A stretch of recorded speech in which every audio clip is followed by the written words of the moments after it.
lately on 1108 Jefferson Street, but recently at 1329 Riverdale Drive at the Riverdale Assisted Living Home.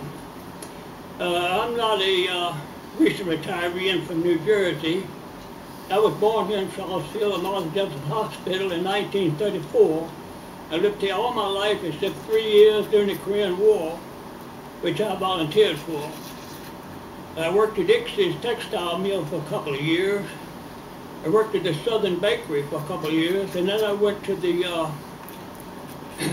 post office. I worked at the post office for 32 years as a mailman. So I've been here all my life, and I want to speak for the white people, the working people. I think that Lee and Jackson were dirty traitors. They was indulging in a racket. The slavery thing was a racket because all these people, all these black people came over here didn't come over here as immigrants.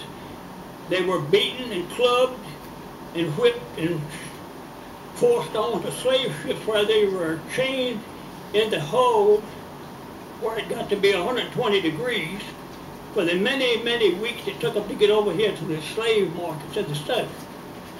They were stolen property. Everybody who bought slaves or dealt in slaves were dealing in stolen property. If you deal in stolen property now, you go to jail. It was a criminal enterprise. It was pre-site fascism. I think that Andersonville was about as bad as Auschwitz. There was a fascist, illegal mess of a disgrace to the country. Everybody says that Lee was such a wonderful man, Jackson was so great. If Lee was any good at all, he would have gone to the legislature in Richmond and tried to talk him out of secession. But instead, he gave up the opportunity to be the leader of the federal forces, which Lincoln offered him, and said, no, I must fight for my country. Virginia was not ever a country. If most of the Union boys didn't fight particularly to do away with slavery, they fought to have their country from being broken to pieces.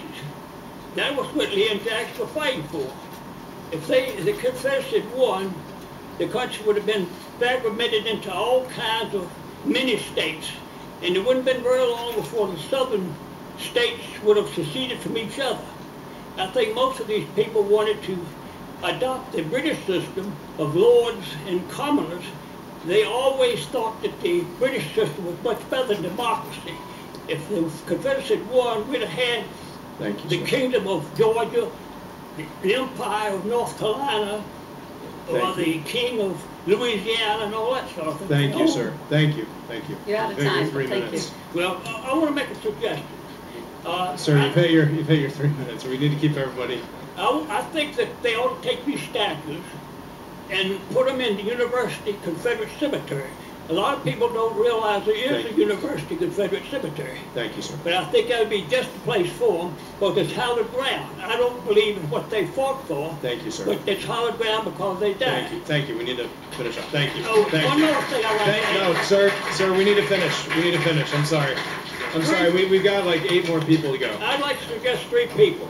Sir. That name the thing. Sergeant Paraguay, Mellivana.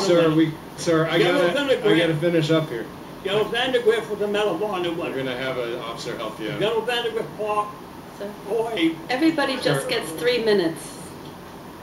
Everybody gets 3 minutes. Thank you. Sorry. Okay, Mr.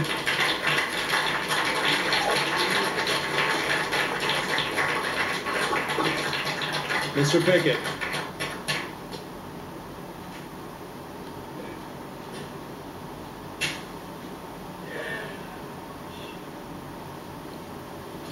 Mr. Pickett.